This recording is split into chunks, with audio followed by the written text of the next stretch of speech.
Bonsoir à toutes et à tous, et merci à vous d'être là pour cette 4e conférence du Pôle Mémo. Nous sommes ravis d'accueillir ce soir Monsieur François Fillon. Nous vous remercions chaleureusement d'avoir accepté notre invitation. Pour revenir brièvement sur votre parcours, vous avez été plusieurs fois ministre entre 1993 et 2005, puis vous avez été Premier ministre sous la présidence de Nicolas Sarkozy de 2007 à 2012. Après cela, vous avez créé l'association Agir pour la paix avec les chrétiens d'Orient, dont vous êtes le président. Cette association est, comme l'indique son nom, le reflet de votre engagement en faveur de la cause des chrétiens et des minorités culturelles et religieuses d'Orient, région que vous connaissez particulièrement du fait des nombreux voyages que vous y avez effectués. Ainsi, vos expériences vous ont permis de tenir compte des difficultés qui se présentent aux minorités dans la région, et notamment aux chrétiens, qui sont confrontés aux menaces et aux attaques des groupes radicaux, mais également aux diverses formes d'oppression exercées par les régimes politiques de la région. De ce fait, vous estimez qu'il est urgent d'agir pour améliorer la situation. En effet, vous êtes convaincu qu'il ne peut y avoir de paix durable au Proche-Orient sans conservation de la diversité culturelle et religieuse. C'est ainsi que votre association cherche à sensibiliser l'opinion publique et à inviter les gouvernements, notamment européens, à prendre conscience de ces différents enjeux afin de les rappeler à leurs responsabilités. Ainsi, notre conférence se déroulera en 2 temps. Tout d'abord, un entretien d'environ 1 heure sur votre engagement dans le combat pour la protection des chrétiens d'Orient, sur les actions menées par votre ONG et sur l'historicité et les perspectives de l'engagement de la France au Proche-Orient et en faveur des minorités chrétiennes. Ensuite, dans un 2e temps, les participants pourront vous poser leurs questions sur les thèmes abordés lors de cette conférence. N'hésitez donc pas à poser vos questions via le chat. Je laisse donc la parole à François et à Adi qui mèneront l'entretien. Bonjour à tous et à tous. Je vais donc poser ma première question à M. François Fillon. Donc, M. François Fillon, lors du colloque sur les chrétiens d'Orient au Sénat, vous aviez affirmé que la cause des chrétiens d'Orient vous avait toujours touché. Quelles sont les origines et les raisons de votre engagement pour cette cause? D'abord, merci de me donner l'occasion de venir la défendre devant votre association. Et je me permets de saluer tous ceux qui y participent, y compris quelques membres de mon association qui nous ont rejoints. Il y a plusieurs raisons. D'abord, il y a une raison historique évidente, culturelle. Je suis ma formation, ma culture est pétrie des racines judéo-chrétiennes qui sont les nôtres. Et on ne peut pas, au fond, réfléchir, penser l'avenir de l'Europe sans se souvenir de ses racines et de ses origines. Et ces origines, elles sont justement au cœur de cette région. Ensuite, comme vous l'avez rappelé à l'instant, j'ai fait beaucoup de voyages dans cette région depuis très longtemps, en particulier au Liban, en Irak, en Syrie, en Égypte, dans le Golfe, enfin dans pratiquement chacun des pays de la région. Et j'ai pu progressivement prendre conscience de la solitude des chrétiens d'Orient, du relatif abandon dans lequel ils sont, en particulier s'agissant des pays européens. En réalité, la plupart des minorités au Moyen-Orient ont un protecteur.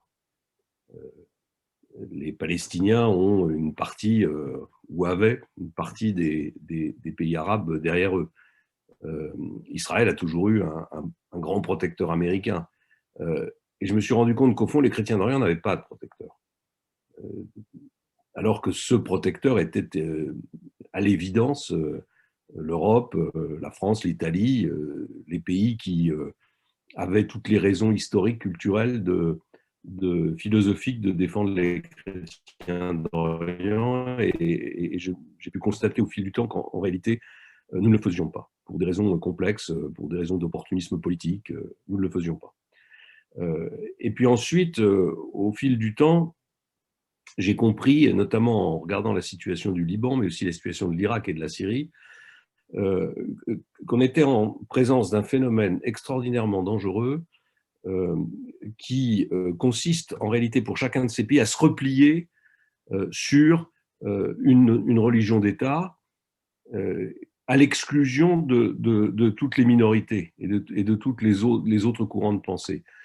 Et cette exclusion, elle va au-delà de l'affrontement classique, ancien, entre chrétiens, musulmans, puisqu'à l'intérieur même de la communauté musulmane, il y a maintenant une lutte terrible entre les chiites et les sunnites, qui est une des caractéristiques de la situation politique de la région. Et en fait, ce que j'essaye de formuler en vous disant ça, c'est que plus on va avancer dans ce repli sur soi, dans ce repli sur sa religion et son identité, plus les risques de conflit au Moyen-Orient seront importants. Et donc, je suis arrivé à la conclusion que il fallait défendre les chrétiens d'Orient parce que c'est notre responsabilité, parce que je suis chrétien, parce que l'Europe a la responsabilité de défendre les chrétiens d'Orient. Mais en réalité, ce n'est pas seulement ça le sujet. Le sujet, c'est la défense des chrétiens d'Orient, c'est la défense des minorités, de toutes les minorités au Proche-Orient. Et la défense de toutes les minorités au Proche-Orient, c'est la condition de la paix. Voilà, peut-être trop longuement, mais le raisonnement que j'ai suivi. D'accord, merci de votre réponse. Alors, du coup, vite fait, pour rappeler aux gens qui ne connaissent pas forcément votre association, qui peuvent regarder la vidéo. Donc, en 2019, vous avez créé l'ONG Agir pour la paix avec les chrétiens d'Orient. Et son but est de sensibiliser à l'importance de la présence chrétienne et favoriser le pluralisme religieux et culturel afin de maintenir la paix au Moyen-Orient. Sur Twitter, votre ONG a partagé plusieurs fois des publications de l'Œuvre d'Orient, plus ancienne association française, en faveur des chrétiens d'Orient. Donc la question que je voudrais vous poser à partir de ces éléments, c'est comment votre ONG complète-t-elle et travaille-t-elle avec les autres associations françaises engagées pour cette cause? Et qu'apporte-t-elle de plus que d'autres associations d'aide aux chrétiens qui peuvent déjà exister, comme l'Œuvre d'Orient? Pourquoi ne pas simplement avoir rejoint cette association, mais décider d'en créer une nouvelle? Bien sûr. D'abord, notre association, elle est modeste. Elle n'a pas la dimension de l'Œuvre d'Orient, par exemple, que vous venez de citer, pour lequel j'ai beaucoup de respect et d'admiration.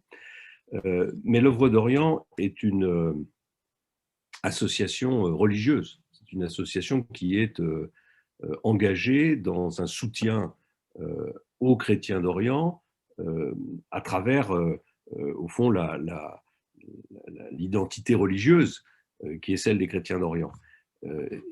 Et il m'a semblé, et c'est d'ailleurs une discussion que j'ai souvent eue avec les responsables de l'Œuvre d'Orient, qu'il y avait un message politique qui ne pouvait être porté que par des politiques et par des laïcs, qui est le message que j'évoquais précédemment, c'est-à-dire la paix au Moyen-Orient passe par le respect et la défense de l'intégrité, de la liberté des minorités.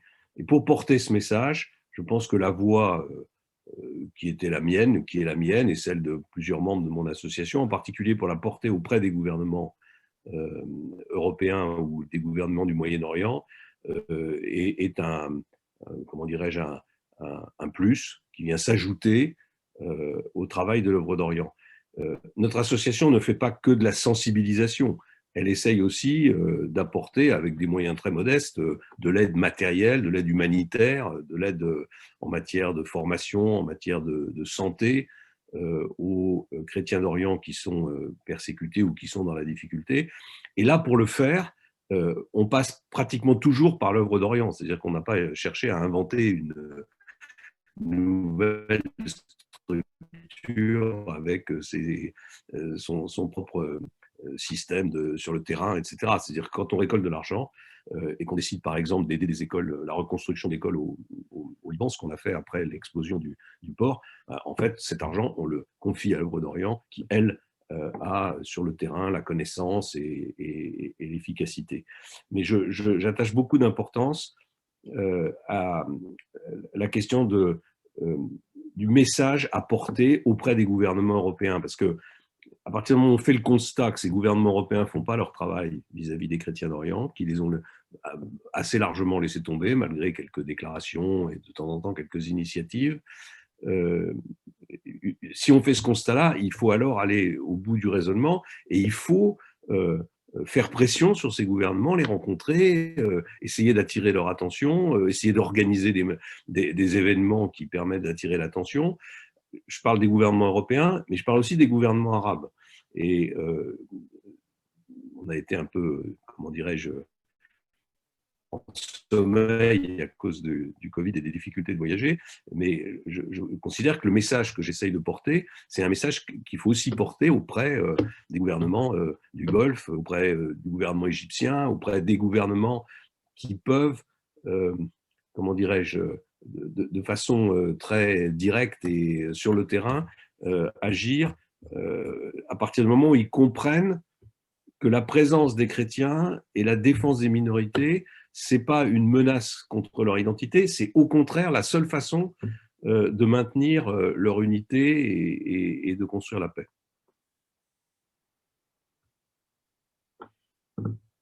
Alors, vous souhaitez donc mener avec cette ONG un combat pour la diversité culturelle et religieuse, ferment de paix, comme vous venez de le dire. Pour la paix, votre conviction est donc de bâtir un avenir pluraliste où les chrétiens trouveront pleinement leur place, tout comme les autres minorités. Sur quel constat ou intuition cette conviction se base-t-elle? Le constat, il est malheureusement triste et sous nos yeux tous les jours. L'intolérance est aujourd'hui une des caractéristiques de la vie publique dans les pays du Moyen-Orient. L'affrontement que j'évoquais à l'instant entre chiites et sunnites, l'affrontement évidemment entre une partie du monde arabe et Israël, même si des événements récents ont un peu modifié dans le bon sens, d'ailleurs, le paysage sur ce sujet-là. Ce sont la perspective d'un affrontement entre l'Iran et l'Arabie saoudite, pour dire les choses encore plus crûment, la manière dont la Syrie et l'Irak se sont effondrés du fait de leur incapacité à gérer la diversité. Si je prends l'exemple de la Syrie, nous avons, nous, Européens et Occidentaux, fait, je crois, une erreur d'analyse sur ce qui se passait en Syrie, parce que nous avons estimé qu'il s'agissait d'une révolution comme la révolution tunisienne, ou comme la révolution égyptienne, que le peuple était descendu dans la rue, allait chasser le tyran, et que la démocratie allait s'installer.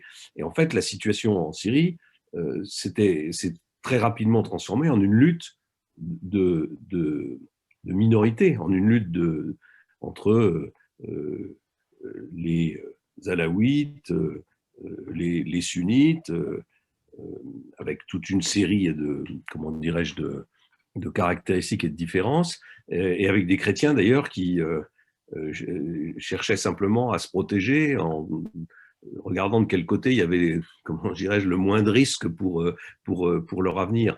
Et voilà, et ce qui se passe au Liban, évidemment, puisque le Liban était jusqu'à maintenant l'exemple d'une cohabitation pacifique avec tous les événements dramatiques qu'on a connus, mais finalement, le Liban avait réussi ou semblait avoir réussi à les surmonter, et les événements les plus récents montrent que même au Liban, cet héritage historique, cette espèce d'arrangement très moyen-oriental qui a été trouvé pour permettre la cohabitation de ces communautés différentes était en train de s'effriter et même était profondément menacé. Voilà. Et donc c'est ce constat-là qui m'amène à dire que si Israël veut sa sécurité pour 1000 ans, il faut que Israël accepte de faire un certain nombre de pas et d'efforts en faveur des Palestiniens. Si on veut que l'Irak et la Syrie puissent retrouver une vie civile qui soit une vie civile acceptable, il faut qu'il y ait un accord pour respecter les communautés, les différences. Sinon, on va voir les grands États de cette région se servir des minorités, se servir des crises pour défendre leurs intérêts, étendre leur influence. Donc c'est vraiment un sujet qui dépasse très largement la cause des chrétiens d'Orient, même si c'est elle qui déclenche ma démarche. Ok, alors ainsi, vous entendez rechercher le dialogue avec les acteurs, institutions du monde arabe, notamment avec les gouvernements. Comment votre initiative est-elle reçue? Et si elle fait face à des réticences, de quelle nature sont-elles? Alors pour l'instant, compte tenu de ce que j'évoquais tout à l'heure, j'ai pas pu rencontrer tout le monde, mais par exemple, j'ai eu un dialogue très constructif dans les Émirats arabes unis avec les gouvernements, et en particulier le gouvernement d'Abu Dhabi, qui, je pense, est parfaitement conscient que cette diversité est la clé de la paix. Et d'ailleurs, la situation des chrétiens dans cet état-là est une des meilleures de la région. J'ai eu l'occasion de m'entretenir avec plusieurs responsables européens. J'ai envie de dire que c'est presque plus difficile, parce qu'au fond, ils ne ressentent pas, de la même façon que les pays de la région, l'urgence, l'importance de cette crise. Et pour moi, c'est une des questions les plus importantes. C'est pourquoi est-ce que nous, Français, nous, Européens, nous sommes aussi, comment dirais-je, pusillanimes par rapport à la question des chrétiens d'Orient. Et malheureusement, mon analyse est assez sévère, et elle vaut pour, pas seulement pour, c'est pas une analyse politicienne, elle vaut pour tous les gouvernements qui se sont succédés. Je pense que d'abord, on a une sorte de complexe d'anciennes grandes puissances coloniales qui nous conduit à une forme de lâcheté dans nos prises de position par rapport à la question des chrétiens d'Orient. Et cette forme de lâcheté, elle est souvent amplifiée par la méconnaissance historique de beaucoup de responsables politiques, de beaucoup d'observateurs sur la situation des chrétiens d'Orient. Et c'est une des choses qui m'a frappé et qui me révolte, c'est que quand vous parlez à certains journalistes, à certains hommes politiques des chrétiens d'Orient, vous sentez qu'en fond, ils ont l'impression que vous leur parlez des croisés, que vous prenez la défense d'une religion occidentale qui serait partie à la conquête du Moyen-Orient, ce qui est évidemment un énorme contresens, puisque les chrétiens d'Orient dont on parle, ceux du Liban, ceux d'Irak, ceux de Syrie, ceux d'Égypte, ils étaient là depuis, j'ai envie de dire, la nuit des temps, enfin en tout cas au moins depuis l'origine de la chrétienté, et pour certains, ils étaient même là avant que l'islam ne prenne le contrôle de ces régions. Et donc, c'est pour ça que l'explication, que toutes les occasions de montrer la réalité de la cause des chrétiens d'Orient sont utiles dans ce contexte d'extrême méconnaissance. Après, il y a une troisième raison qui est plutôt plus financière et économique, qui est que la relation avec les pays du Golfe en particulier a été pendant très très longtemps une relation stratégique liée au pétrole et liée à l'approvisionnement en énergie de l'Europe. Voilà. Et ça fait beaucoup de raisons qui font que nous n'avons pas l'attitude que nous devrions avoir à l'égard des chrétiens d'Orient. Alors, vous avez notamment rappelé cet enjeu historique des liens entre la France, le Liban, mais aussi les chrétiens d'Orient dans le dernier numéro de la revue politique et parlementaire. Alors, maintenant que nous avons discuté de la sensibilisation qui est nécessaire, passons aux actions de terrain. Alors, comment se mettent en place les actions de terrain dans ces pays du Moyen-Orient qui sont souvent en proie à la guerre ou à une très grande corruption? Quels sont les enjeux de ces aides, notamment au niveau de l'éducation, où il y a un grand réseau d'écoles chrétiennes francophiles, et aussi au niveau du développement?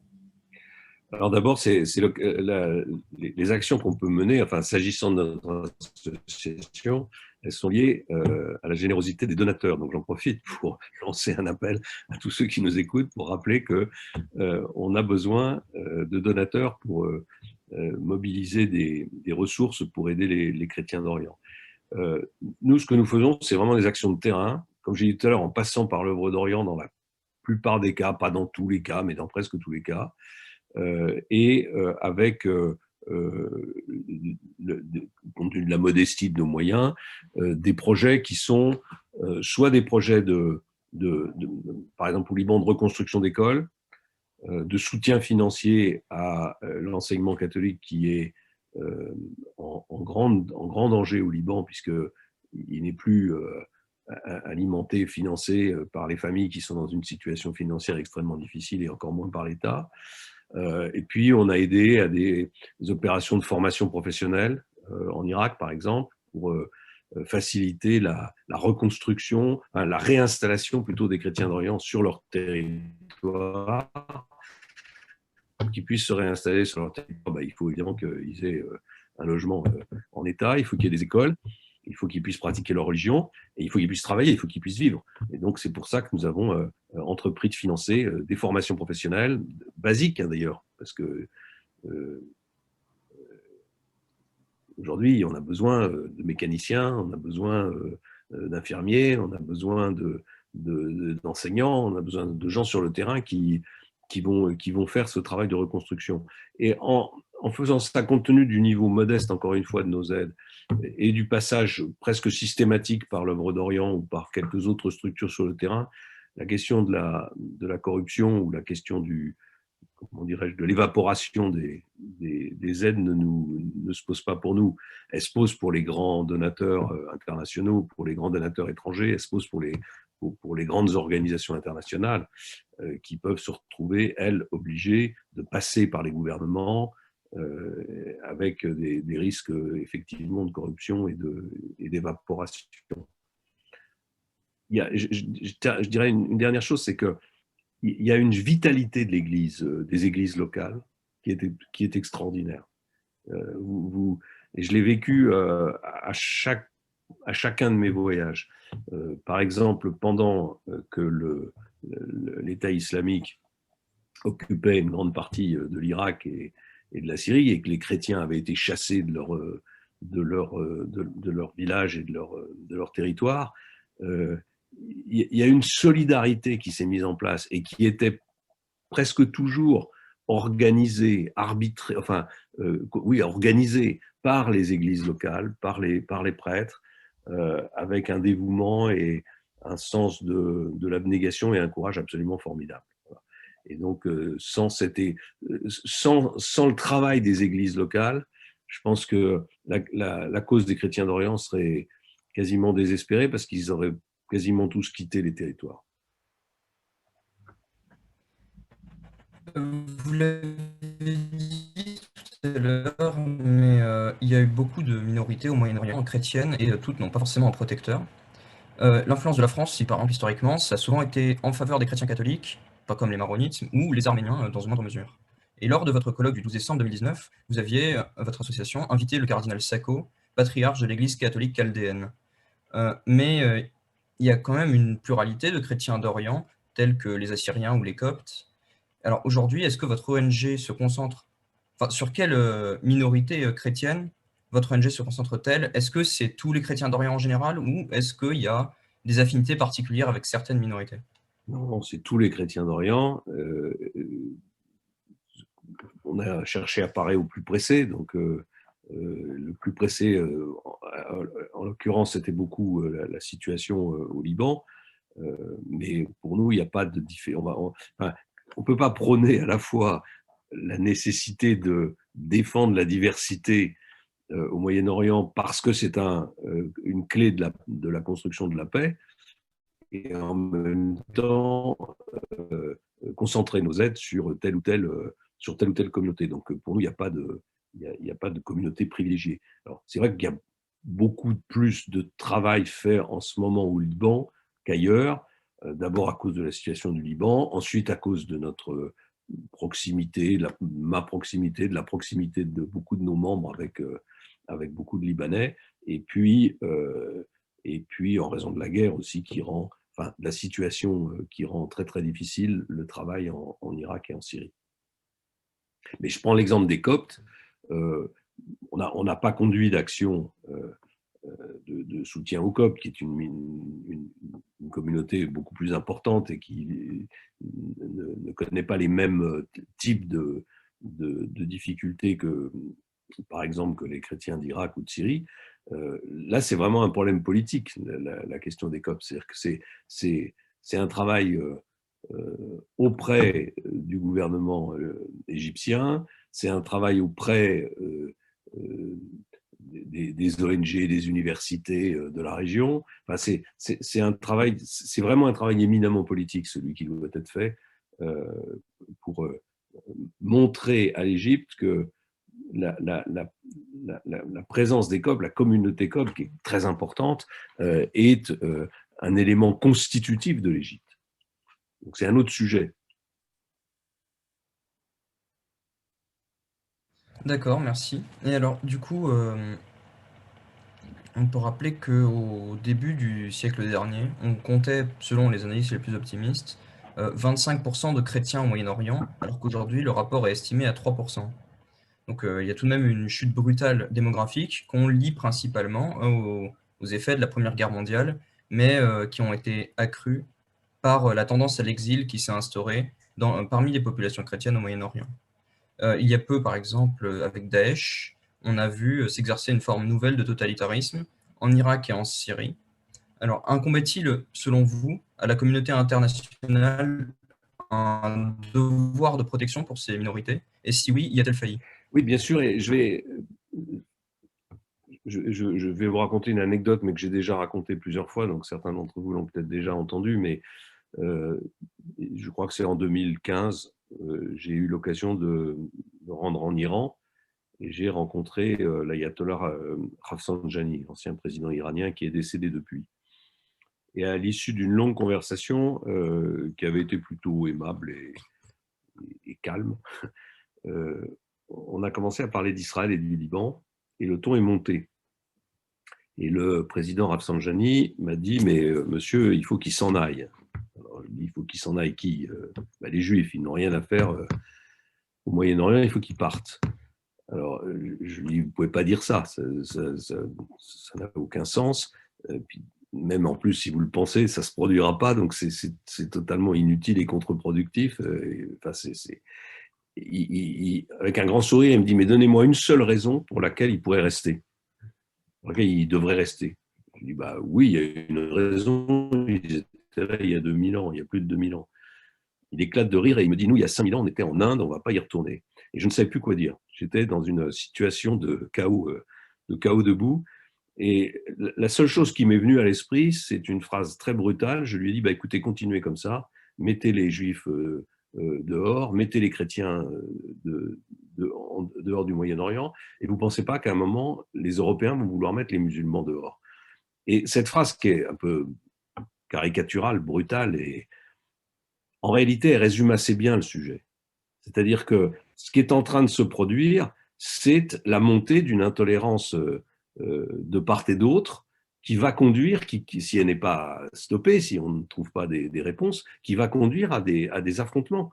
Et l'affrontement entre une partie du monde musulman et les Européens, c'est un affrontement réel avec les attentats, avec la montée de ce que vous avez appelé, comme moi, le totalitarisme islamique, c'est-à-dire une frange de l'islam qui, en réalité, veut imposer son mode de vie sur une grande partie du territoire de la planète, parce que ce n'est pas seulement au Moyen-Orient, c'est depuis l'Asie du Sud-Est jusqu'à l'Afrique occidentale aujourd'hui que ces mouvements cherchent, soit parfois sous forme d'attentats, soit parfois en essayant même de prendre le pouvoir, comme ça a été le cas en Irak, cherchent à imposer leurs idées. Donc c'est bien une forme de totalitarisme. Et on a le sentiment, au fond, qu'il y a dans l'histoire de l'humanité régulièrement des poussées totalitaires. Il y a une poussée totalitaire nazie, il y a aujourd'hui une poussée totalitaire, elle n'a pas la même dimension, elle n'a pas les mêmes caractéristiques, bien entendu, mais une poussée totalitaire islamique radicale qui est un ferment de conflits mondiaux. Et donc, la seule réponse, en dehors de la guerre et de l'usage de la force pour essayer de lutter contre le terrorisme ou pour reprendre des territoires, comme ça a été le cas en Irak, la seule réponse de long terme, la seule réponse politique, c'est la réponse de la cohabitation pacifique des minorités, enfin des communautés, pas seulement des minorités, des communautés. C'est le respect de la liberté religieuse, de la liberté philosophique de chacun au sein du Moyen-Orient, de l'Asie du Sud-Est ou de l'Afrique occidentale.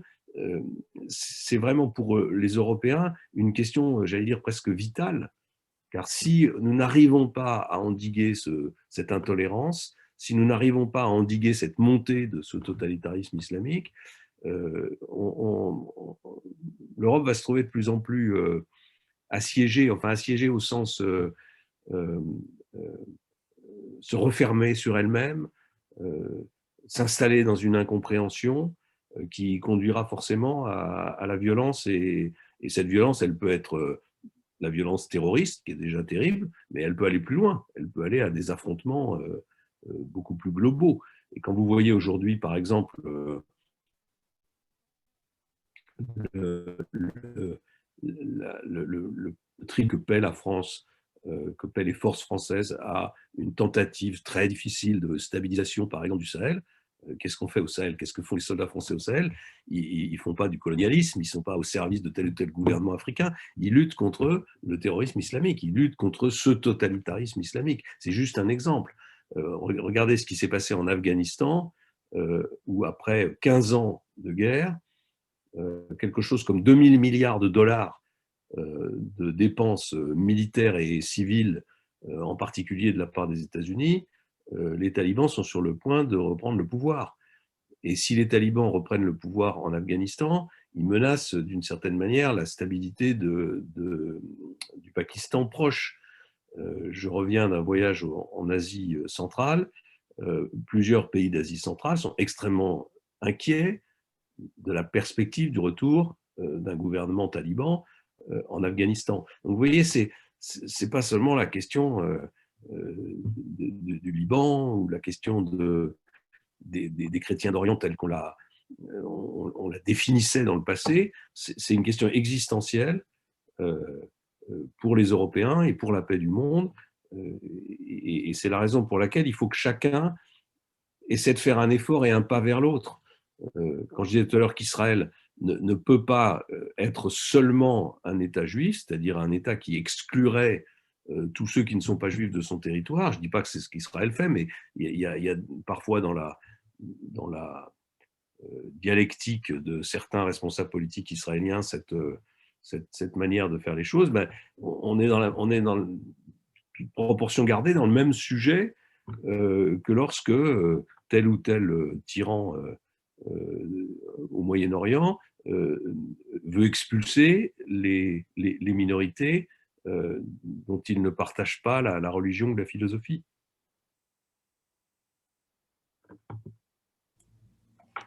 Alors, comme vous l'avez rappelé, au Moyen-Orient, une conception de l'identité fondée sur l'exclusion et la haine de l'autre, du fait des divers nationalismes qui ont frappé la région au XXe siècle, a détruit la matrice pluraliste qui a fait foisonner cette région. Aujourd'hui, en Occident, le discours du repli identitaire devient également davantage audible, laissant craindre des conflictualités aux allures civilisationnelles. Est-il encore possible de reverser cette tendance? Oui, si je considérais que ça n'était pas possible, d'abord, je n'aurais pas créé cette association, puis honnêtement, voilà, ça serait désespérant pour l'avenir de l'humanité. Mais il y a un vrai danger, et le danger est plus, comment dirais-je, il est beaucoup plus fort aujourd'hui qu'il n'était il y a 15 ou 20 ans. Il y a une dégradation de la situation qui est liée à plusieurs phénomènes. D'abord aux erreurs des Occidentaux dans la gestion des crises au Proche-Orient, au Moyen-Orient. Quand je dis des Occidentaux, j'ai surtout envie de dire des Américains, mais enfin, on les a souvent suivis. Comment dirais-je, la guerre en Irak a été sans doute l'élément le plus symbolique de cette erreur d'analyse qui est constante dans les politiques américaines et occidentales depuis longtemps et qui a aggravé considérablement la situation en donnant du carburant aux totalitaires islamiques qui se servent évidemment de cette violence et de de ce qu'ils considèrent comme une agression pour nourrir leur idéologie et leur propagande.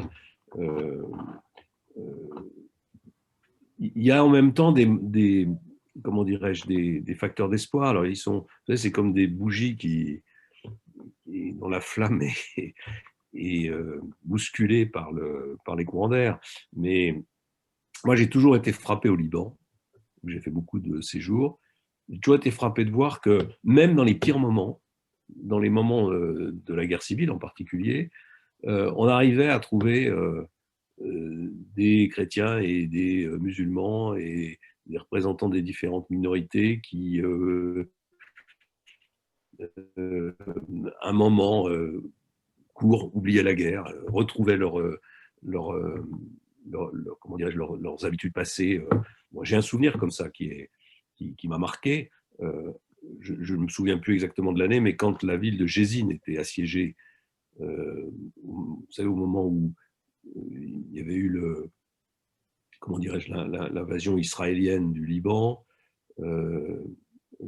quand les Israéliens s'étaient retirés, Jézine s'était retrouvé dans une situation de blocus.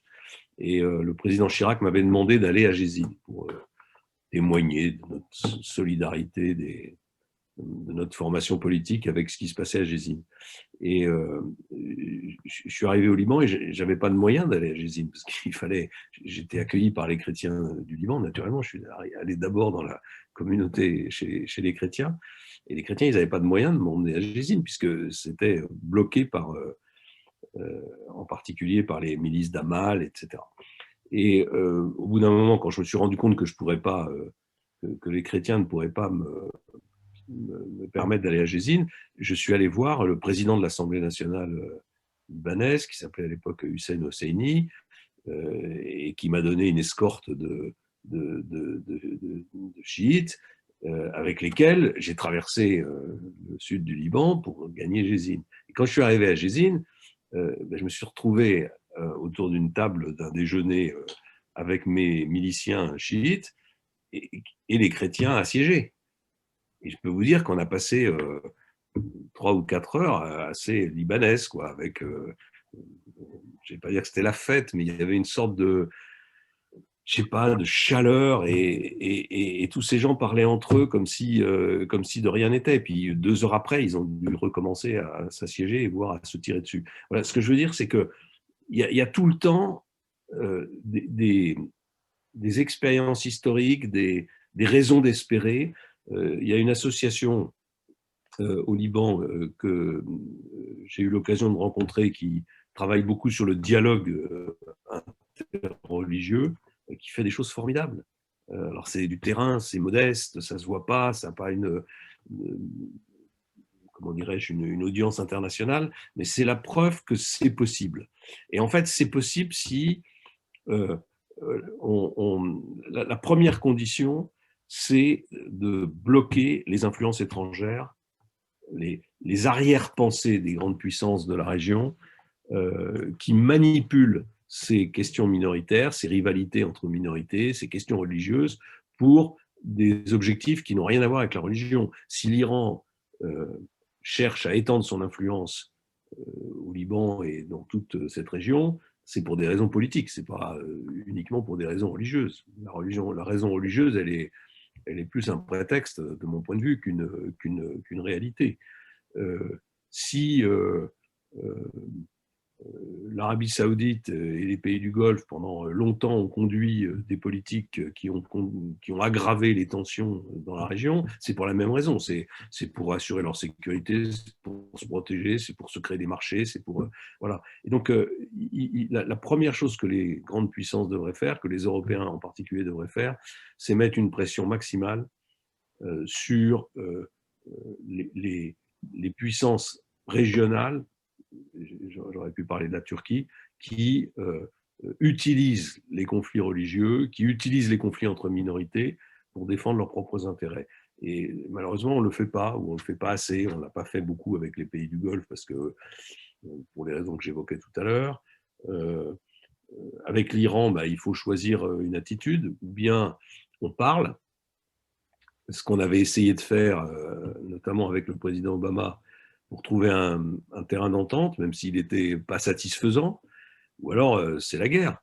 Mais la situation actuelle où on ne se parle pas, où on menace de sanctions, enfin où on ne menace pas, où on met en place des sanctions économiques et des sanctions financières, c'est une situation qui débouche sur rien du tout. C'est une situation qui débouche sur la radicalisation encore plus forte des Iraniens, et donc un danger croissant. Donc voilà, il faut que les Européens et les grandes puissances prennent leurs responsabilités. Et pour prendre nos responsabilités, il faut à la fois être ferme et courageux, mais en même temps, il faut accepter de parler avec des gens qu'on n'aime pas. Enfin, je veux dire qu'on n'aime pas, qu'on ne comprend pas. Et il y a beaucoup d'Européens, et en particulier chez les politiques et chez les intellectuels et chez les commentateurs, qui considèrent que parler avec quelqu'un qui ne partage pas vos opinions, c'est trahir ses convictions. Ben non, on fait la paix qu'avec ses adversaires, pas la paix avec ses amis, par définition. Et c'est ce qui aujourd'hui, malheureusement, manque. Mais c'est ce qui permettra demain, pour répondre à votre question, de retrouver de l'espoir.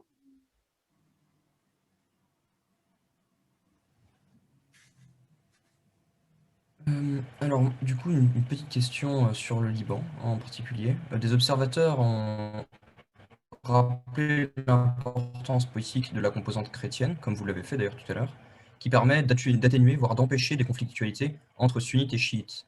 Donc en fait, les chrétiens peuvent agir en véritable force stabilisatrice.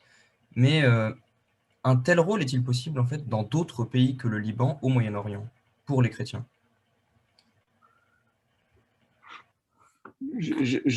Non, enfin, c'est d'abord, il y a une question de proportion. Il y a des questions historiques, il y a des questions de proportion, mais je veux dire, c'est pas nécessaire que les chrétiens d'Orient exercent partout dans ces pays une sorte de rôle de médiateur ou de, je sais pas, ou de. Il faut bien comprendre que le seul fait de leur existence et d'une existence reconnue par les pouvoirs en place implique la même chose pour les autres communautés minoritaires, et donc est un élément de stabilité. Je veux dire, si l'Irak, par exemple, réussit à conserver sa communauté chrétienne et la respecte, comment dirais-je, ce sera une démonstration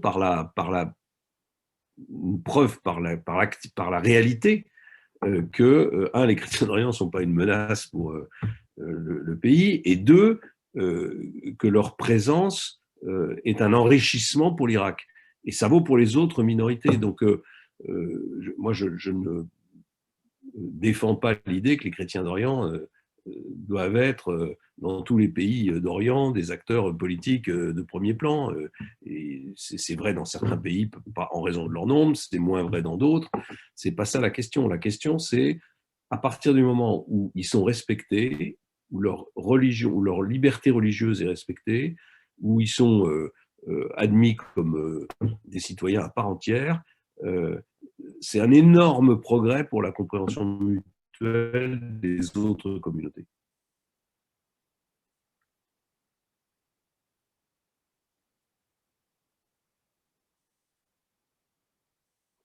Alors, du coup, de Saint-Louis à Emmanuel Macron, en passant par Napoléon III et le général de Gaulle, la France a régulièrement fait part de son attachement vis-à-vis du Liban.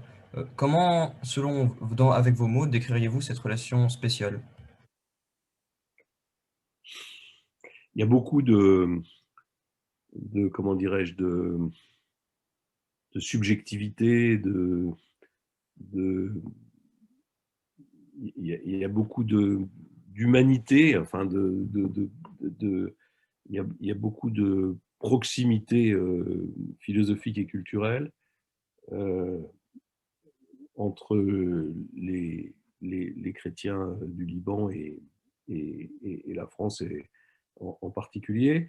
Je pense que pendant très longtemps, la France a considéré son rôle comme la défense de la chrétienté au Moyen-Orient, la défense des lieux saints, la défense des chrétiens, et en même temps comme un élément d'une politique qui était une politique coloniale, enfin, qui était une politique en tout cas d'influence dans la région.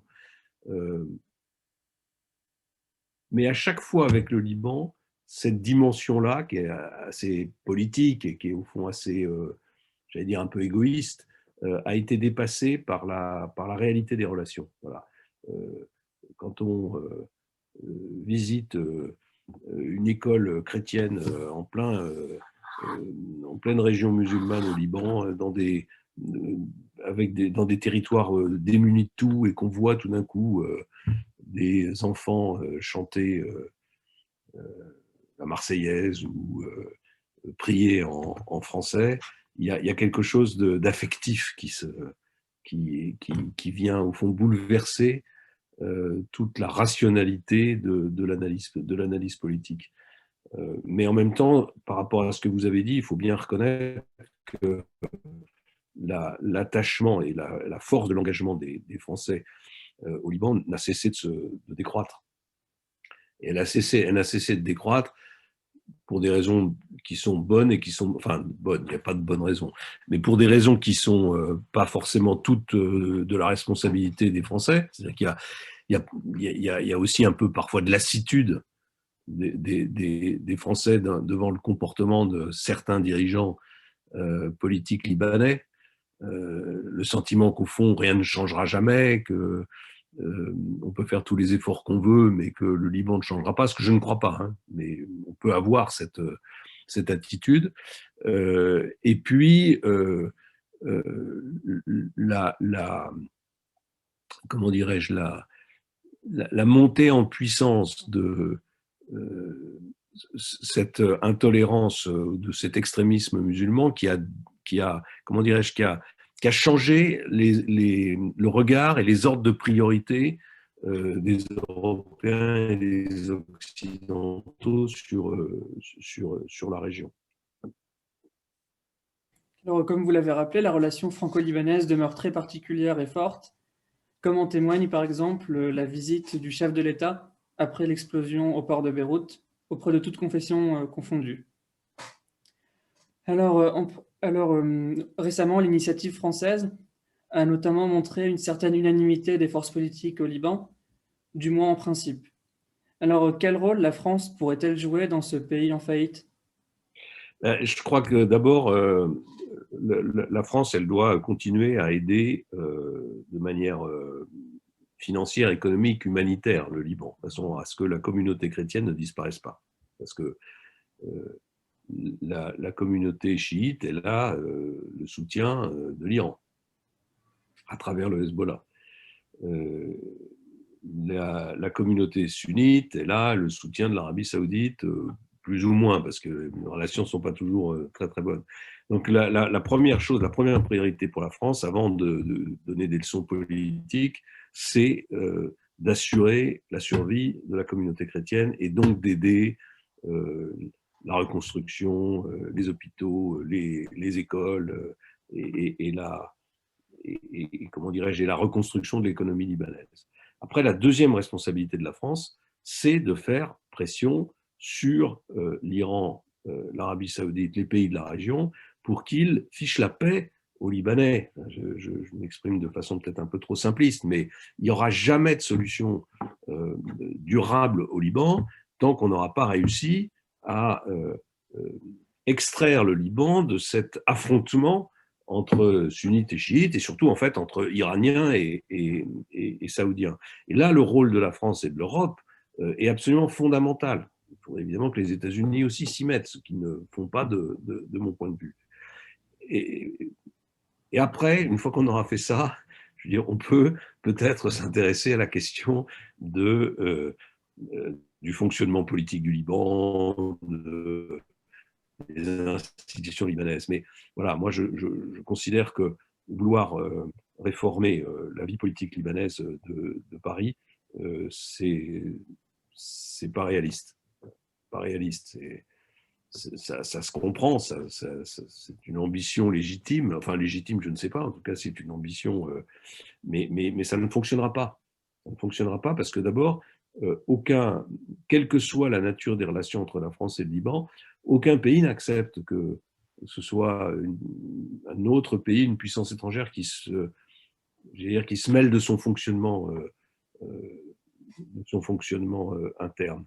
Alors, je sais que ce n'est pas un discours, comment dirais-je, facile à tenir, que certains trouveront que la France peut, par exemple, subordonner ses aides à des évolutions de l'organisation politique libanaise. Je n'y crois pas. Je crois que ça ne fonctionne pas. Je pense d'ailleurs que tout ce qui consiste à lier les aides ou les sanctions dans l'autre sens à des jugements politiques ne fonctionne pas. Si la France décidait par exemple de ne plus aider le Liban, les Libanais se tourneront vers d'autres horizons, les chrétiens seront encore un peu plus marginalisés, ils seront encore un peu plus nombreux à partir, et à la fin, les autres communautés gagneront la bataille. Donc il faut avoir le courage parfois dans ces situations de faire preuve de modestie, de ne pas chercher à comment dirais-je, à influencer de façon extérieure le fonctionnement d'un pays. C'est pour ça que quand je dis que les Américains ont commis des erreurs au Proche-Orient qui sont pour une part responsables de la situation aujourd'hui, voilà, mais il ne faut pas que les Européens suivent ce modèle. Donc on ne peut pas intervenir à la place des Libanais. Aucun peuple n'accepte finalement qu'on lui dicte sa conduite. Donc on aide, on apporte notre soutien, mais on doit le faire avec beaucoup de modestie et beaucoup de compréhension. Alors, vous avez évoqué un certain désengagement de la France et de l'Europe au Moyen-Orient et au Liban notamment. Et vous avez aussi évoqué le rôle des puissances, notamment de l'Iran et de l'Arabie Saoudite. Et on peut même évoquer la Turquie au Moyen-Orient. On a donc un jeu de puissance qui se met en place et cela contribue à davantage de conflictualité. Alors l'Europe, la France et l'Occident en général ont-ils un intérêt à se réengager au Moyen-Orient, notamment pour stabiliser ou agir en faveur de la paix? Alors d'abord, l'Europe a disparu du Moyen-Orient. Enfin, je veux dire, la situation, elle est extrêmement grave. Quelles sont les puissances aujourd'hui qui sont en première ligne au Moyen-Orient? Vous les avez citées, vous en avez cité certaines, vous en avez oublié une. Donc on a, j'allais dire, le bloc sunnite autour de l'Arabie Saoudite, on a le bloc chiite autour de l'Iran, on a la Turquie avec une politique extrêmement volontariste et, j'allais dire, un peu impériale, hein, enfin une espèce de volonté de retrouver la puissance ottomane. Et puis on a la Russie, qui, à cause de nos erreurs diplomatiques et militaires, mais enfin surtout diplomatiques dans la région, a trouvé tout d'un coup un espace qu'elle n'avait pas, qu'elle n'avait jamais eu dans le passé. Si la Russie joue aujourd'hui un rôle absolument clé dans la région et en particulier à travers la crise syrienne, c'est parce que les Européens se sont complètement désengagés, pensant que la révolution syrienne allait suffire à renverser le pouvoir syrien, puis ensuite en refusant de reconnaître la réalité et au moins de maintenir un dialogue avec le gouvernement syrien, la France et les Européens ont laissé le champ libre à la Russie. Alors, en disant ça, je ne porte pas de jugement de valeur et je ne cherche pas en aucune manière à défendre, par exemple, le pouvoir syrien et dont on connaît tous les j'allais dire les défauts, c'est plus que des défauts. Mais ce que je constate, c'est le résultat. C'est-à-dire que le résultat, c'est que parce qu'on a une politique aveugle sur le Proche-Orient, eh bien, on en est sorti. De la même façon, on s'est lassé de la question palestinienne, et il y avait des raisons de se lasser, notamment s'agissant du comportement des dirigeants palestiniens. Sauf que la question palestinienne, elle est toujours là. Et que même si les dirigeants palestiniens sont extrêmement mal conduits et qu'ils ont une énorme part de responsabilité dans la situation désastreuse qu'est celle des Palestiniens aujourd'hui, une fois qu'on a dit ça, il y a 6 millions de Palestiniens qui sont, dont la situation reste une des causes de l'instabilité et un des moteurs de la frange extrémiste que j'appelle les totalitaires musulmans, les totalitaires islamiques. Donc, ce sont ces erreurs-là qui ont conduit à cette situation. Et si l'Europe veut se réengager, et à mon avis, elle doit se réengager, parce que c'est la paix sur son territoire qui est en cause. C'est ce que j'ai évoqué tout à l'heure en disant que la montée de l'intolérance des deux côtés de la Méditerranée conduit à une situation conflictuelle qui est dangereuse et qui est plus dangereuse encore, j'ai envie de dire. Enfin, elle n'est pas plus dangereuse pour l'Europe, mais comme l'Europe est un ensemble de démocraties qui vit avec des standards de liberté publique, etc., qui sont bien au-dessus, évidemment, de ceux de la région, et du coup, l'Europe est plus fragile, elle est plus exposée aux risques terroristes, à la déstabilisation que ces mouvements conduisent. Donc oui, l'Europe doit s'engager au Proche-Orient, elle doit se réengager.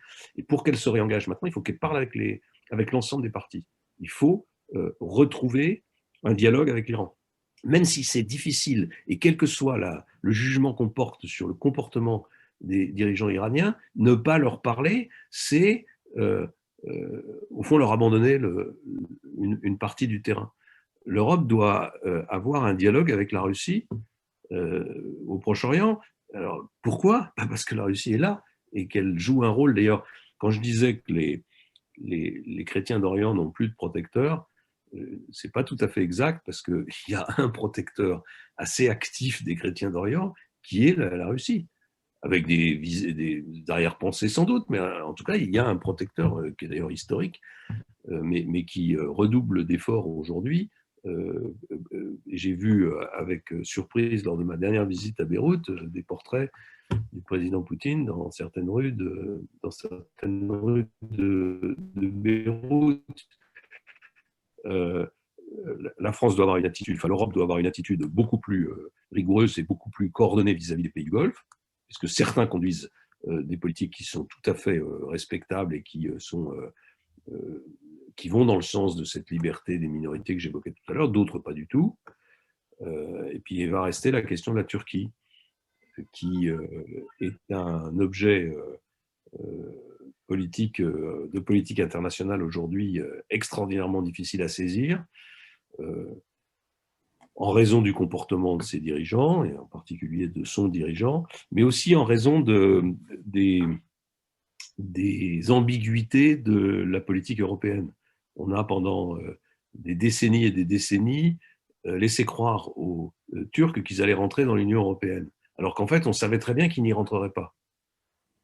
Et donc on a contribué à humilier, vous voyez, humilier, je ne sais pas si c'est le bon mot, mais en tout cas à provoquer une forme de rancœur de la part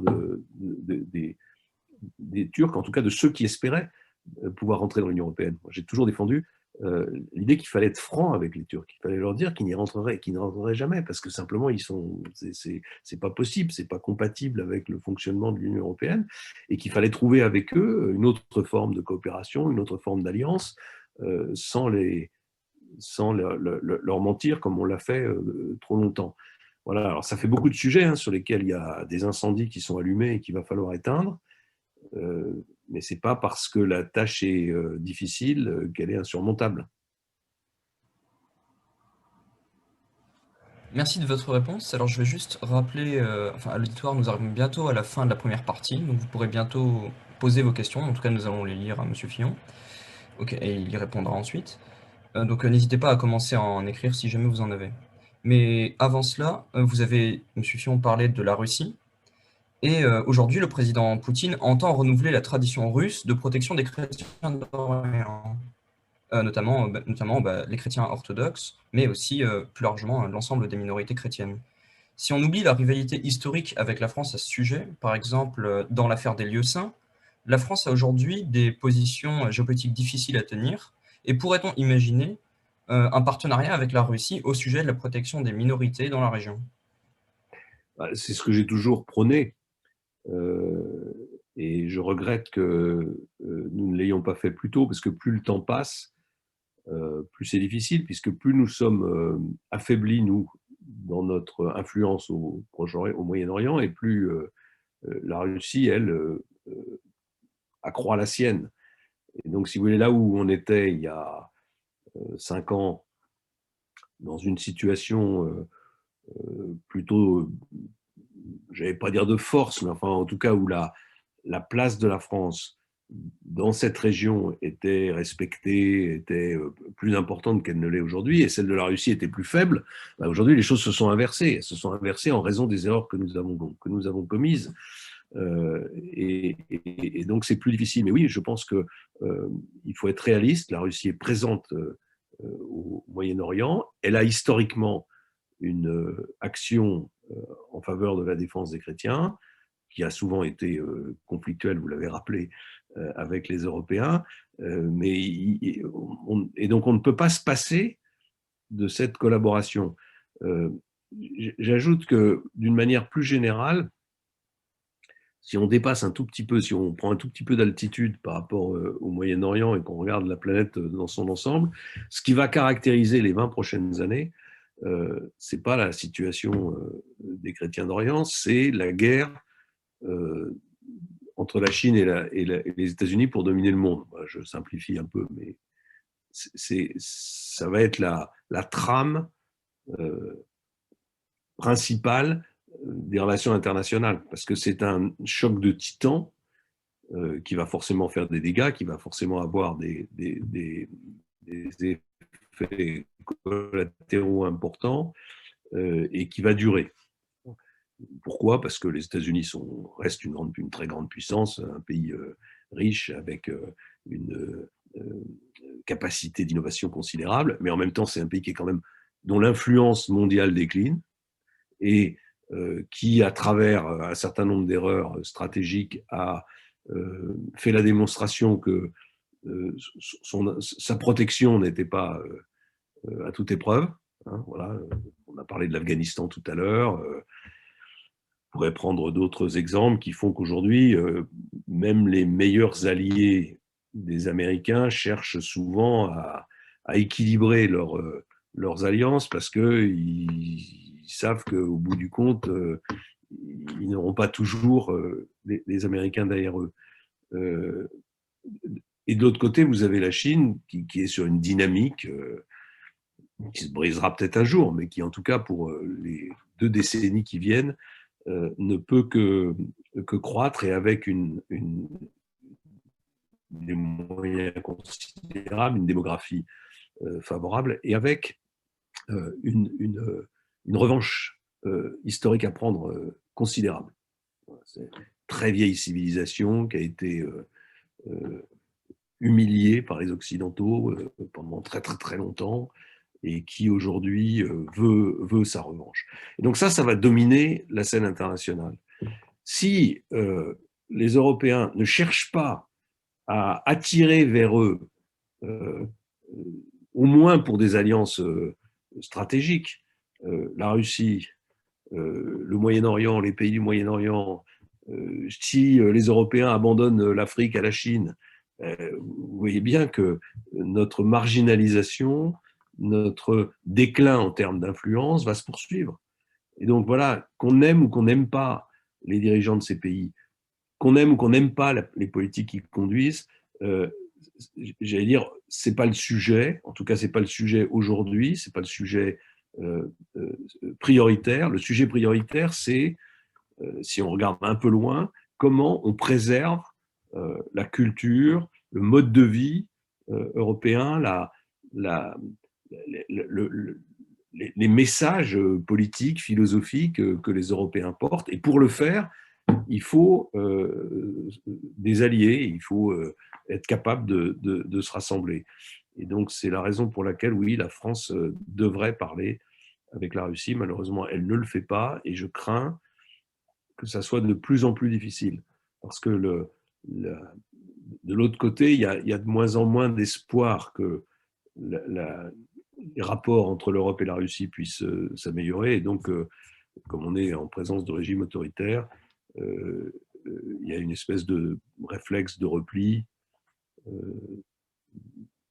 qui est dangereux d'ailleurs, qui est dangereux pour tout le monde, et qui rend difficile aujourd'hui le dialogue.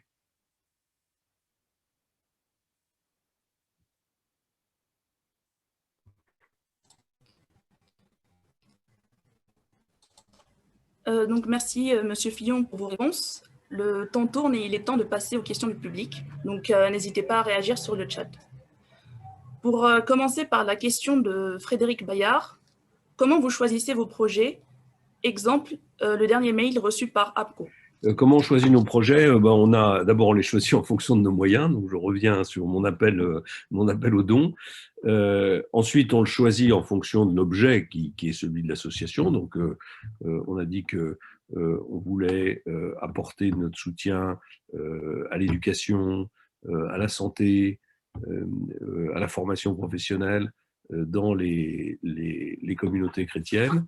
Et puis, on les choisit en fonction des liens qu'on a avec le terrain.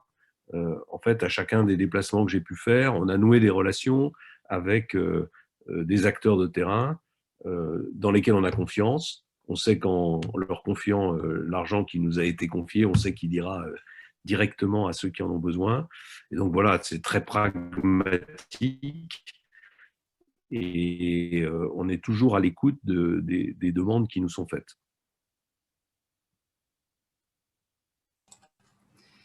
Ensuite, nous avons une question de Paul Estève qui demande « Votre ONG est-elle également engagée envers la communauté chrétienne présente en Israël, qui est régulièrement la cible des extrémistes israéliens ?» Alors, la réponse est non, parce que c'est pas dans l'objet et dans la philosophie de notre association. Mais j'ai évoqué tout à l'heure la question des extrémistes israéliens. Je pense qu'Israël a une responsabilité très importante à jouer dans la construction de ce vivre ensemble moyen-oriental. Et il est incontestable que certains comportements politiques, en particulier les décisions récentes qui ont été prises de caractériser l'État d'Israël comme un État juif, c'est-à-dire le caractériser par l'appartenance religieuse, fait peser sur les autres communautés une forme de menace qui est dangereuse.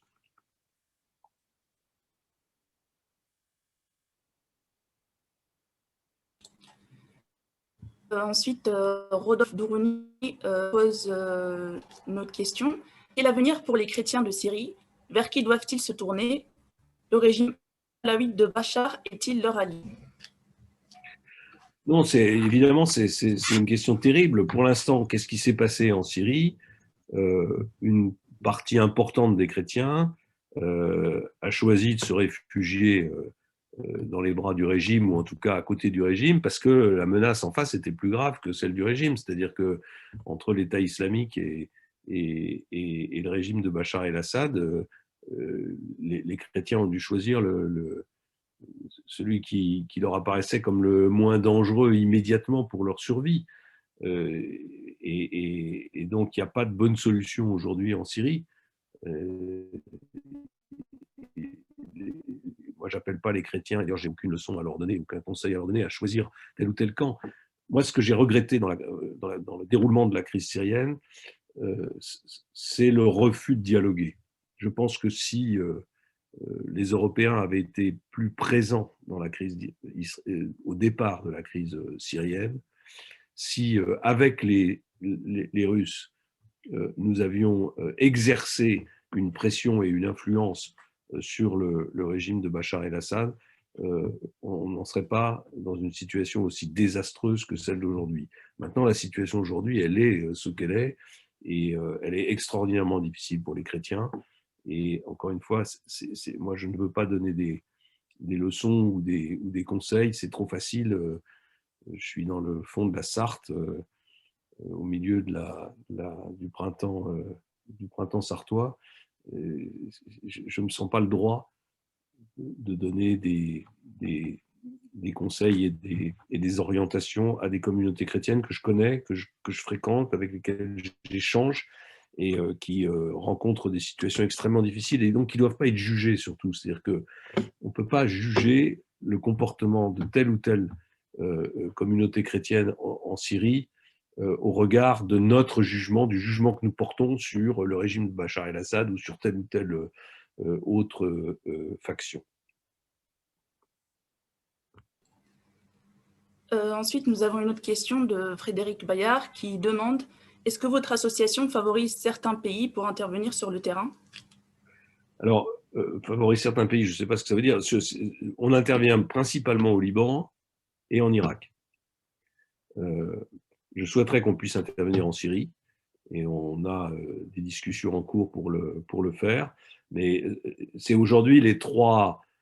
S'agissant de l'aide humanitaire, parce que s'agissant du discours politique, du travail qu'on essaie de faire d'influence auprès des gouvernements européens pour aider les communautés chrétiennes et pour défendre la diversité, là, l'ensemble du Moyen-Orient est concerné. Et s'agissant de l'aide humanitaire, la priorité aujourd'hui, compte tenu de nos moyens, c'est le Liban et c'est l'Irak. Ensuite, nous avons une question de Naguib Saraf. Le Liban peut-il se permettre de renoncer au confessionnalisme considéré comme son dernier ciment, ou faut-il renoncer notamment pour en finir avec le clientélisme? Ça me ramène à ce que je disais tout à l'heure, c'est-à-dire au fait que la France ne peut pas donner de leçons et chercher à imposer son modèle. Il est évident que le modèle le plus satisfaisant pour la protection des minorités, c'est le modèle laïque. C'est le modèle où le gouvernement n'interfère pas dans la sphère religieuse. Mais on voit bien que vouloir imposer cette vision très européenne et très française de l'organisation politique, de l'organisation des institutions au Moyen-Orient, c'est complètement irréaliste. Ça ne fonctionnera pas, donc ça n'a pas de sens. Et donc il faut, encore une fois, laisser les Libanais trouver eux-mêmes la solution. Les Libanais, et pour qu'ils trouvent eux-mêmes la solution, il faut exercer une pression sur ceux qui, aujourd'hui, empêchent les Libanais d'assumer eux-mêmes leur destin. Encore une fois, le Liban, ça a d'abord été les puissances coloniales qui ont imposé leur mode d'organisation. Et puis aujourd'hui, on sait très bien que c'est une lutte d'influence entre essentiellement l'Arabie saoudite et l'Iran qui déterminent les positions libanaises. Et il faut arrêter ça. Et l'Europe a la capacité, je ne dis pas que c'est facile, mais l'Europe serait plus efficace à peser sur l'Iran et sur l'Arabie saoudite pour laisser les Libanais trouver eux-mêmes les solutions qu'en essayant d'imposer aux Libanais un modèle qui ne fonctionnera pas. Ensuite, une question de Victorien Desmouches qui demande « Pensez-vous que la perte d'influence des Européens au Proche Moyen-Orient est liée à vouloir constamment défendre les droits de l'homme plutôt que ses intérêts ? Par exemple, la France a activement soutenu la rébellion au début de la crise syrienne en 2011, lorsque vous étiez Premier ministre. La conséquence aujourd'hui est que la France est hors jeu dans le conflit syrien. » Oui, c'est ce que j'ai essayé de dire déjà plusieurs fois au cours de cet entretien que nous avons. Je pense qu'on a fait des erreurs dans l'analyse de la crise syrienne et dans les conséquences. Je pense qu'on a beaucoup sous-estimé les conséquences des positions que les Européens ont prises qui ont conduit à notre éviction de la scène syrienne. j'avais eu l'occasion, juste avant de quitter mes fonctions de Premier ministre, de dialoguer avec le président russe. Et à cette époque-là, on est fin 2011, donc on est au tout début de la crise syrienne. Les Européens et les Russes, les Américains, avaient les moyens d'imposer une solution. Le régime syrien n'aurait pas pu résister à la pression combinée de l'ensemble de ces puissances, à condition naturellement que les solutions proposées soient des solutions réalistes. Voilà, on ne l'a pas fait. On a été éjecté de la scène syrienne, ou quasiment. Et aujourd'hui, on est dans une très très grande difficulté pour retrouver de l'influence. Oui, ce constat est triste, mais c'est malheureusement celui que je partage. Ensuite, une question de Jonathan Cohen qui demande « Est-ce que l'association est en contact ou compte travailler avec une organisation internationale? Si oui, lesquelles et surtout comment ?» Comme je l'ai dit, on travaille avec les organisations de terrain, avec les gens qui ont déjà une expérience, une histoire sur le terrain. J'ai évoqué naturellement l'œuvre d'Orient. J'ai évoqué l'association qui prône le dialogue religieux, interreligieux au sein du Liban. Voilà, encore une fois, on n'est pas le terme d'ONG est un terme générique, mais enfin, je veux nous ramener à nos proportions. On est une association modeste, avec un budget modeste, avec un nombre d'adhérents modeste. On ne prétend pas jouer le rôle d'une grande ONG au Moyen-Orient et apporter des aides et des solutions qui n'ont pas pu l'être jusqu'à maintenant. C'est une pierre dans un immense édifice que nous apportons, et on est ouvert en fait à travailler avec tous ceux qui partagent nos convictions ou qui sont à même d'agir sur le terrain plus efficacement que nous. Ensuite, nous avons une question de Pierre Ivory qui demande « Avez-vous des liens ou relations avec d'autres associations d'aide aux minorités chrétiennes, notamment en Afrique subsaharienne ou en Asie du Sud? De même, pensez-vous que les persécutions ont la même intensité dans ces régions ?» Non, effectivement, compte tenu de notre dimension, de notre taille, de l'urgence des situations, on s'est concentré sur le Liban, la Syrie et l'Irak, et nous n'avons pas de relations avec des associations qui œuvrent en Asie du Sud-Est, ni en Afrique. Il y a aujourd'hui des situations en Asie du Sud-Est et en Afrique qui sont des situations très dramatiques pour des communautés chrétiennes, liées à la montée de cette intolérance religieuse. Mais voilà, c'est pas, nous n'avons pas aujourd'hui la dimension qui nous permettrait de jouer ce rôle. Et il faut être réaliste et le reconnaître.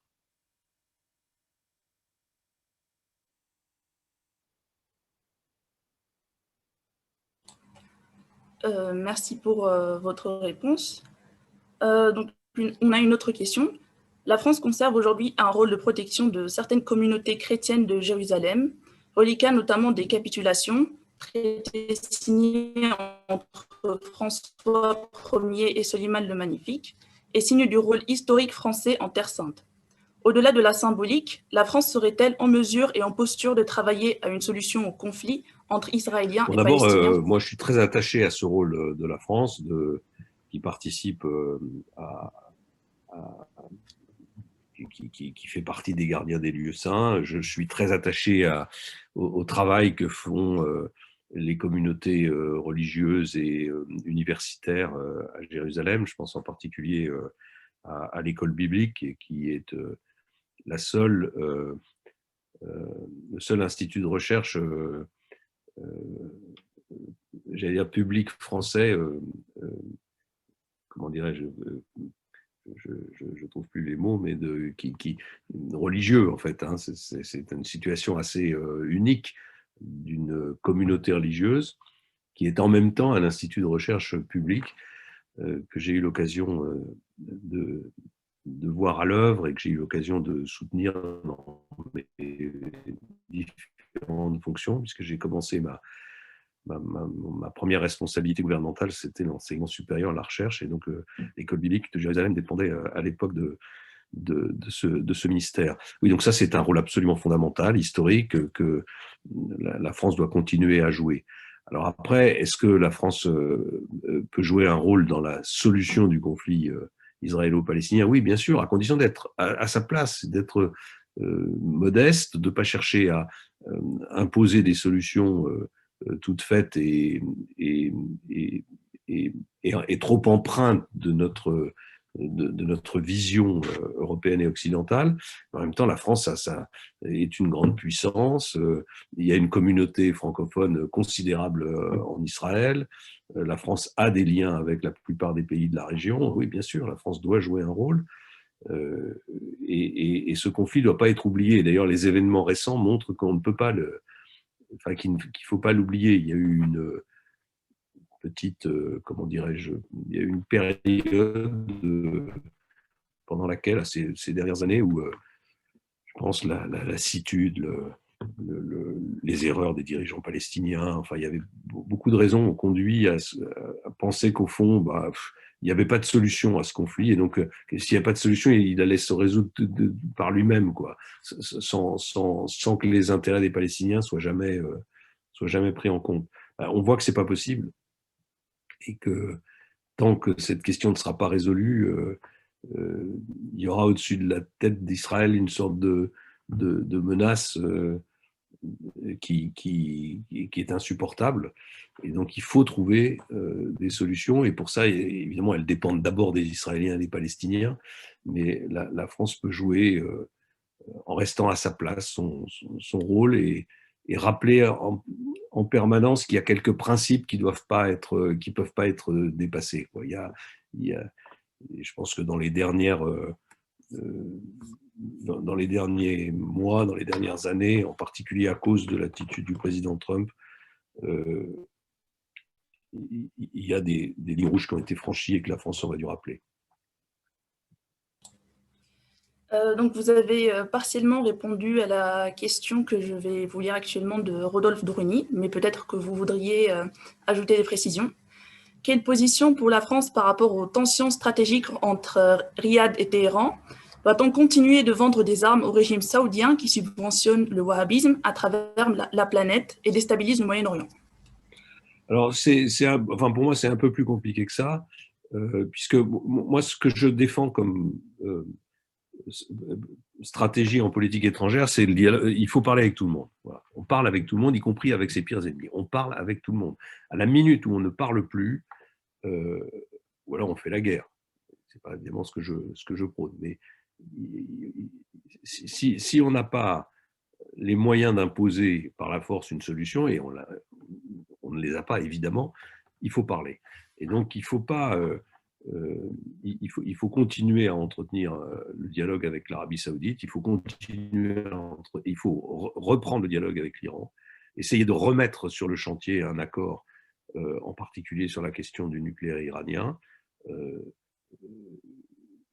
quels que soient les jugements qu'on puisse porter sur le comportement des uns et des autres. Et la question, au fond, évoque une certaine dissymétrie dans l'attitude des Occidentaux, qui ont fermé les yeux sur certains comportements de pays de la région du Golfe, et en particulier de l'Arabie Saoudite dans le passé, pour des raisons qui étaient des raisons liées à des intérêts économiques et stratégiques. Et donc oui, il faut une politique plus franche, plus ferme à l'égard de chacun. Mais cette politique ne doit pas nous conduire, encore une fois, à ostraciser un pays parce qu'il a une attitude et il a une stratégie qui nous déplaît et qui ne correspond pas à nos intérêts. Cette manière de faire, elle avait un sens quand les Occidentaux dominaient militairement la région. Quand les Américains étaient d'une certaine façon les seuls maîtres de la force, ou a fortiori de façon plus lointaine quand les Français, les Britanniques exerçaient leur influence sur cette région. Mais aujourd'hui, continuer à raisonner de cette manière-là, c'est-à-dire vouloir imposer notre mode de pensée, notre mode d'organisation, alors que nous n'avons plus les moyens militaires, les moyens stratégiques de le faire, c'est totalement contre-productif. Donc voilà, il faut, c'est évidemment plus complexe, ça nécessite plus de modestie, des efforts qui sont moins spectaculaires, mais il faut les conduire. Et je pense que c'est globalement les orientations que la diplomatie française et la diplomatie européenne a prises, mais il faut aller plus loin. Et surtout, il faut que nous ayons une grande autonomie par rapport aux Américains qui continuent d'avoir, de mon point de vue, des comportements assez binaires sur les sujets de la crise du Moyen-Orient. Donc, merci à vous, Monsieur Fillon, pour vos réponses. Je crois qu'on a fait le tour des questions et nous voilà donc arrivés au terme de cette conférence. Nous avons donc vu qu'au Proche-Orient, la pluralité séculaire des identités est particulièrement mise à mal, comme l'illustrent les diverses difficultés auxquelles font face les chrétiens d'Orient, relégués au second plan, voire condamnés à l'exil. Cette tendance au repli identitaire et à l'exclusion de l'autre est ainsi néfaste pour l'ensemble des sociétés arabes. Dans les identités meurtrières, l'académicien franco-libanais Amin Malouf rappelle que, je cite, « Le fait d'être à la fois arabe et chrétien est une situation fort spécifique, très minoritaire et pas toujours facile à assumer. » Il explique ainsi que c'est notre regard qui enferme souvent les autres dans leurs plus étroites appartenances, et c'est notre regard aussi qui peut les libérer. Dans un tel contexte, agir et sensibiliser est nécessaire, d'où l'importance de l'engagement de votre ONG.